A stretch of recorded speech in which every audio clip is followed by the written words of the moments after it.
I was 56 when they let me go. 18 years flying for Cascade Skyways, headquartered in Denver, Colorado. 18 years without a single incident. 18 years mentoring young pilots, shaping protocols, sacrificing holidays and anniversaries, all erased with one sentence. Your position has been eliminated due to restructuring. The words came from Miles Hanford, the new director of flight operations. A guy with manicured nails, no flight hours, and an MBA from some East Coast business school. He didn't even look me in the eye when he said it. Just stared at a spreadsheet on his screen as if that grid of cells could measure my worth. I didn't say a word. Just sat there in full uniform while he explained how my compensation package was incompatible with the company's evolving growth model. Then he slid a manila envelope across the desk like it was some kind of courtesy. Inside it, the terms of my severance. Not even a thank you note. Through the glass window behind him, I saw one of our planes, a 737, tail number I knew by heart, easing onto the runway in the morning light. Flight 1093 to Seattle. Jake Brennan would be piloting. I'd signed off on his captain promotion just 3 years ago. Is there anything else? I asked. My voice came out calm, a tone I perfected from years of handling turbulence. Miles didn't look up. Human resources will walk you through the exit process. I stood, buttoned my jacket out of habit, turned for the door. Captain Granger, he called out. I paused, hand on the handle. We'll need your uniform returned before you leave the building. Of course. Downstairs, Ellen from HR waited with her neutral expression and clipboard. No eye contact, just protocol. She led me through the process like I was checking out a hotel, badge, keys, ID. Then she handed me a plastic bag for my uniform. I changed in the locker room. Each fold of fabric felt heavier than it should. I placed my hat on top of the stack like it was a soldier being buried with honor. Inside the locker door was a photo. My first crew, grinning beside a Cascade aircraft a decade and a half ago. Most of them were captains now. All of them thought I'd be around forever. I wasn't ready for this. But the airline was. I've been flying since I was 19, scraping together money for flying lessons by working graveyard shifts at a fueling station outside Amarillo. By 25, I was flying cargo over the Midwest. Then came the Air Force. 11 years, 3 tours, countless nights away from home. I brought all that experience to Cascade Skyways at 38, when the airline was still small enough that the founder, Walt Harrison, interviewed me personally. Build me the safest, smartest flight team in the skies, he told me. And I did. I trained dozens of pilots, wrote safety protocols that became industry models, mentored flight instructors, and turned rookies into leaders. I was proud of the culture we'd built, cautious, competent, and committed. But Walt retired 3 years ago. His son, Brendan, took over with visions of IPOs and quarterly earnings. He brought in consultants, slashed training budgets, and replaced seasoned staff with cheaper contractors. Miles Hanford arrived 6 months ago with a clipboard and a mission: cut costs. The warning signs were there: turnaround times shaved thin, training hours trimmed, backup crews eliminated. When I voiced concern at a meeting last month, Hanford smiled like I was a child who didn't understand modern business. The thing is, I wasn't angry that they let me go. I was angry at how little it seemed to matter. 18 years boiled down to a spreadsheet and a manila envelope. But as I walked out of that office, I had no idea that it wasn't the end of the story. It was the start of a reckoning. As I stepped outside the Cascade Skyways building, the Colorado air felt thinner than usual. Or maybe it was just the hollow ache settling in my chest. I checked my phone, 9 missed texts. News travels fast in the aviation world, especially when it concerns someone like me. The most recent was from Ethan Voss, one of my former first officers. Tell me this isn't true. I didn't reply. What was there to say? I'd been erased like a scheduling error. I drove home in silence, my uniform folded beside me on the passenger seat like a fallen flag. My house felt too quiet, too clean. No wife. Rachel and I divorced 3 years ago. No kids at home. Emma was off at college in Boston. I dropped the keys in a bowl by the door, sat on the couch, and stared at nothing. Then my phone rang. It was Catherine Cat Monroe, chief flight instructor, one of the sharpest aviators I'd ever trained. Meet us in the pilot's lounge, she said simply. I should have stayed home. I really should have just accepted what happened and moved on. But when someone like Cat Monroe calls, you listen. I pulled back into the company garage 20 minutes later, walking past security like I still belonged. Maybe I did. Maybe part of me always would. The lounge was buzzing when I got there. Ethan was already pacing.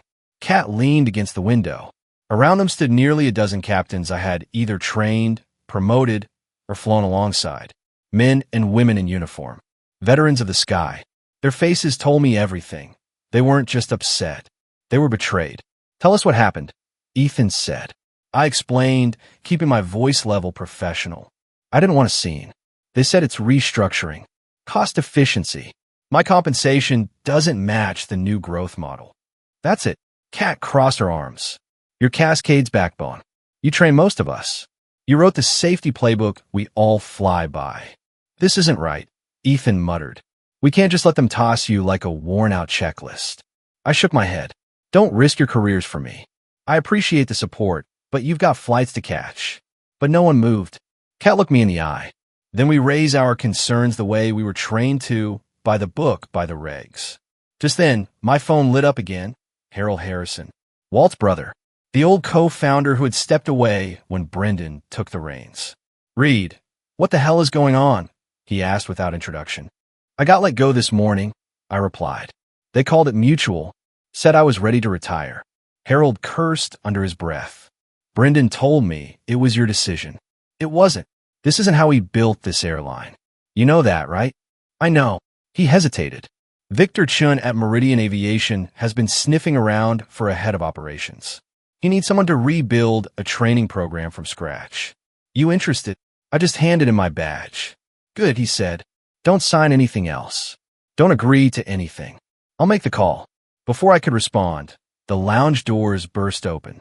Miles Hanford. He scanned the room and frowned when he saw me.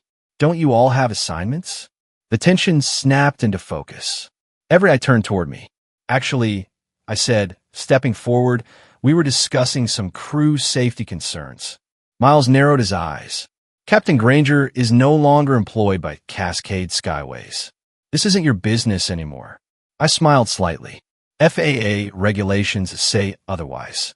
Safety concerns are everyone's business. Cat stepped up beside me, especially when training hours are slashed by 30%. Ethan followed, or when simulator time is reduced to cut costs. Miles straightened his tie. This is insubordination.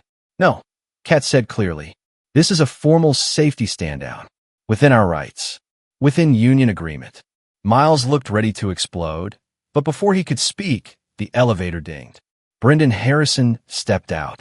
Tan, polished, 35, and carrying none of his father's legacy of grit and honor.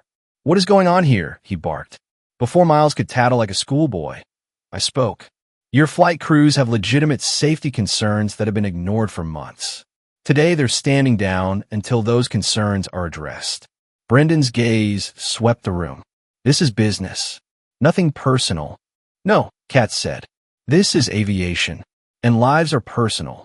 Brendan didn't flinch, but I could see the storm building behind his carefully composed expression. He was used to meetings, not mutinies.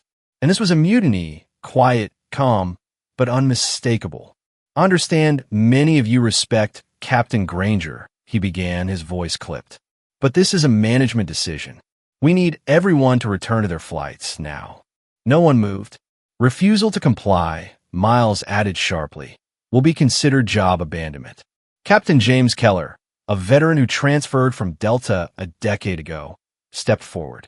And what about falsified maintenance records? The room fell into a vacuum. Brendan's face twitched. What? He asked too quickly. Don't play dumb, Kat said, producing her laptop. She turned the screen around for everyone to see. Maintenance reports. Dozens of them. Each with discrepancies between the original findings and the final versions submitted to the FAA. Critical issues marked down as advisory. Required inspections pushed past the manufacturer's safety intervals. Where did you get these? Miles snapped. We pulled them from the system, Kat replied coolly. And we have the metadata, the timestamps, the version history, all of it. Brendan's composure cracked. That's confidential company data. You had no right. You're endangering lives, I said, stepping forward. You made cuts to training and safety without understanding what those changes meant. You terminated the only person compensating for those risks. And now we have the proof. Brendan turned to the security guards standing in the doorway. Escort Granger out. Now, two men moved toward me, but no one in the room budged. Kat slid the laptop into Ethan's flight bag as he subtly stepped to block the aisle. The guards hesitated. This isn't just a policy issue anymore, Kat said. This is fraud, and we're contacting the FAA. Brendan pointed at her. You'll all be disciplined. Fired. You try firing 30 senior pilots in the middle of peak summer travel season, Keller muttered. See how your board handles that. The tension was a live wire. My phone buzzed in my pocket. A message from Victor Chun. Meeting confirmed. 9 a.m. tomorrow. Don't sign anything. I slid the phone back in and turned to Brendan. You should start thinking about what kind of legacy you want to leave. Because this isn't just about a flight schedule. This is about integrity. And you're out of altitude. Security eventually escorted me out. No handcuffs, no shouting. Just two silent men in suits walking me to my car like I was already a ghost. As I sat in the driver's seat, phone buzzing again, I watched a flight cancellation notice light up from Ethan. 3,176 to Chicago. Canceled. Mechanical. Then Cat. Phoenix route grounded. No crew. Then more. Denver. Orlando. San Diego. All gone. It wasn't an organized strike. That would have violated union law. But pilots were simply refusing to fly planes they didn't feel safe flying. A collective stand, executed legally, calmly, and with impeccable timing. By evening, Cascade Skyways had canceled 40% of its flights. Then came a call. Captain Granger, a woman asked. Yes, this is Lisa Brennan, FAA Safety Division. We've been contacted about possible falsification of maintenance reports. Would you be willing to give a statement? Yes, I said, and I'm not the only one. The next morning, I arrived 15 minutes early at Meridian Aviation's Denver headquarters. The sun was rising over the front range, gilding the glass facade of the building in a golden hue. I wore a suit instead of a uniform, but the weight of flight years never leave your shoulders. It was in my posture, my walk, decades of discipline and decision-making at 35,000 feet. Victor Chun, Meridian CEO, greeted me in the lobby personally. That surprised me. CEOs rarely do that unless they've already decided you're worth something. He offered a firm handshake. Captain Granger, thank you for coming. Appreciate the opportunity, I said. We rode the elevator up in silence. No small talk, no forced pleasantries. When we entered the top-floor conference room, he got straight to the point. Cascade Skyways is on the edge. FAA launched a full-scale investigation last night. Their stock is tanking. Investors are circling like sharks. I nodded, unsurprised. Victor leaned forward, resting his elbows on the polished wood table. We've been preparing for this. Cascade's obsession with cost-cutting created a vacuum in premium air travel. We're ready to step in. What we need is a flight training program that surpasses anything on the market. One that pilots trust and regulators respect. He slid a folder across to me. Inside was an offer. Director of Flight Operations, full autonomy, compensation well above what I'd earned at Cascade. Build it your way, he said. Just make it safe. Make it excellent. I scanned the terms, still absorbing the scale of what he was offering. We're also offering immediate positions to any Cascade pilots you trust to make the switch, Victor added. How many? I didn't need to think long. At least 30. Some of the best aviators in the business. Victor smiled. That's exactly what we need. My phone buzzed again. A message from Kat. FAA inspectors just arrived at HQ. Flights grounded. Entire fleet under review. I showed the message to Victor. Timing, he said with a satisfied nod, is everything. Your old airline fired the one man who kept the wheels turning. Now we take that momentum and build something better. I looked him in the eye. I accept. 3 weeks later, I stood in the newly expanded Meridian Training Center. It smelled of new tech and fresh opportunity. 6 top-of-the-line simulators, emergency response classrooms, and AI-assisted evaluation tools. Everything I wish Cascade had invested in years ago, now finally mine to shape. Victor stood beside me as the facility's glass doors opened. Kat walked in first, followed by Ethan, Keller, and nearly 30 others. All in civilian clothes, bags over their shoulders, eyes scanning their new home. "Welcome to Meridian," I said. Kat grinned. "Nice setup you've got here, Captain." Victor leaned close. 30 pilots in a single day. That's a hell of a statement. "They're the best," I replied, "and they believe in the mission." My phone rang. Harold Harrison. "You watching the news?" he asked. "No." "Turn on." Victor switched on the large wall screen. Cascade Skyway's stock was in free fall, down 46%, trading frozen. The headline ticker rolled across the screen. Cascade Skyways faces FAA sanctions. Over 340 flights canceled. Harold's voice crackled in my ear. "Brendan just resigned. Board forced him out. Miles Hanford, too. Effective immediately." Victor turned to the pilots. "Ladies and gentlemen, welcome to the future of aviation." I thought about Miles' final words to me. "Your compensation no longer aligns with our growth model." He was right in a way, because I was worth far more than they ever understood. 6 months later, I stood on the tarmac at LAX, watching a sleek silver Boeing 787 cut through the sky in final descent. The air shimmered with heat, but the moment felt crisp. That plane, Meridian's newest long-haul jet, was on final approach from Tokyo, and I knew exactly who was at the controls. Catherine "Cat" Monroe had executed the landing flawlessly. Reverse thrusters kicked in precisely on schedule. Tires kissed the concrete without bounce or drag. Perfect like clockwork. The Dreamliner taxied toward Gate 12, where our new ground crew stood ready. They wore Meridian uniforms now, a symbol of the silent shift happening in the industry. One airline was collapsing under the weight of its arrogance, while another was quietly becoming a new standard. I leaned against the observation deck railing, arms crossed, watching everything unfold. "You built something remarkable," a voice said beside me. I turned to see Harold Harrison, wearing sunglasses and a linen blazer. Retired now, but his presence still carried authority. "We built it," I corrected. Harold nodded slowly. "The Alta's board called me again last week. Offered me the CEO job. Wanted me to come back and clean up the mess. And I told them no. That chapter's closed. But they're sending someone else. They want you back, Reed." I looked at him. "They're desperate," he added. The FAA investigation exposed everything. Pilot departures, maintenance fraud, passenger confidence is shattered. I'm not surprised. "What will you tell them?" I didn't answer right away. Down below, Kat and her crew were disembarking, smiling, waving to our staff. I spotted Ethan chatting with a young first officer, mentoring without even trying. I turned back to Harold. "I'll tell them I'm exactly where I belong." He smiled.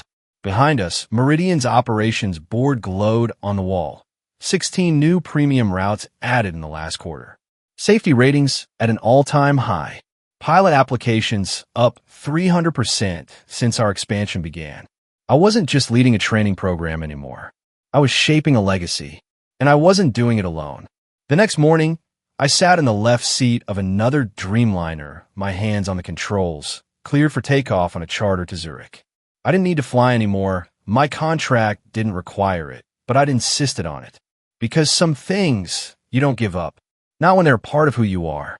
As we rose above the clouds, I thought back to that manila envelope, that 3-minute meeting, that lifeless phrase, "Your compensation no longer aligns with our growth model." Maybe it didn't, but out here, above the noise and the ego and the politics, I was worth every mile I flew. If this story moved you, if it reminded you that integrity still matters, and that quiet strength can shift the course of an entire industry, then don't just scroll past. Like, subscribe, and share this story with someone who's ever been overlooked, undervalued, or told they were too expensive to keep. Because sometimes the most powerful revenge isn't about getting even. It's about rising higher, flying farther, and proving that your value was never defined by a spreadsheet. Stay grounded, stay honorable, and keep flying toward what you deserve. We've got more real stories coming. Stories of resilience, redemption, and rising after the fall.